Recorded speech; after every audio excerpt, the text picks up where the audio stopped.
नमस्कार, मी विद्या पाटील. आज आपल्याला एक सोपी रेसिपी दाखवणार आहे.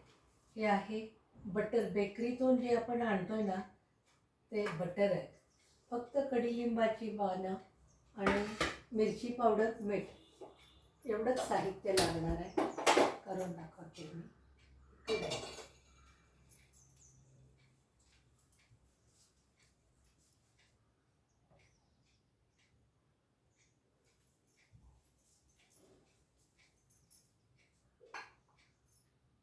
कमीत कमी तेल, हिंग, जिरे, मोहरी आणि फक्त मिरची पावडर, मीठ, थोडीशी हळद टाकणार आहे. बाकी ह्याला काहीही साहित्य लागणार नाही आहे. हा मुलांना आवडेल. मोठ्यांना पाहिजे असेल तर नंतर आपण कांदा, मिरची, लिंबू, कोथिंबीर वगैरे ओलं पाहिजे असेल तर नंतर हा ड्राय चिवडा एकदम असं. आधी ह्याला बटरला मी काय केले, असं सुरीने टोचा मारले असे. मग असे तुकडे होतात. मग तो मिक्सरला काढायचा. मिक्सरला काढल्यानंतर असं बारीक पावडर होतो. बाकी काय नाही. हे बघा, रवाळ असा पावडर होतो. फक्त परतलं की झालं. पेंट म्हणून फोडणी उडते. तुम्ही मोठ्या तुकड्यांचं असं केलं तरी चालते. मी बारीकचं दाखवलं आहे. परवा मोठ्या तुकडे टोस्टचं दाखवलं होतं.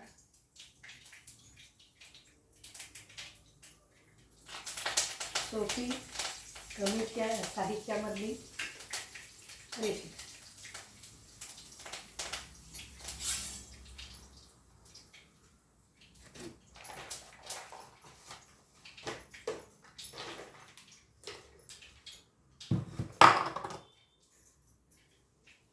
थोडेसे शेंगदाणे टाकले आणि हा ब्रेडचा चुरा.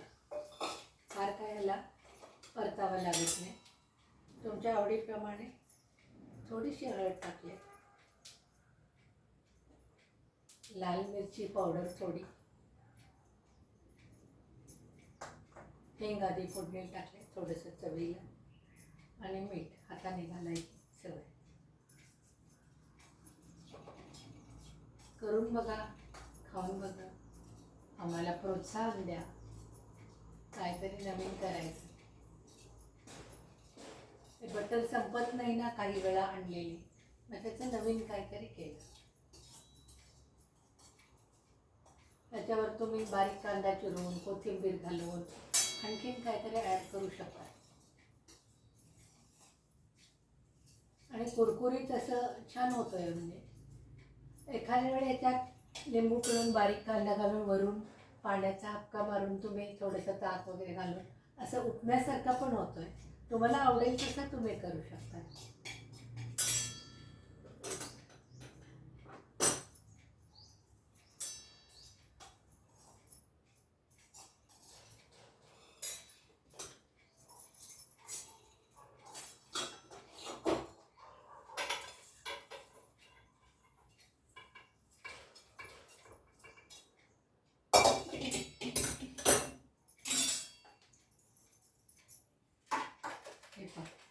झाले.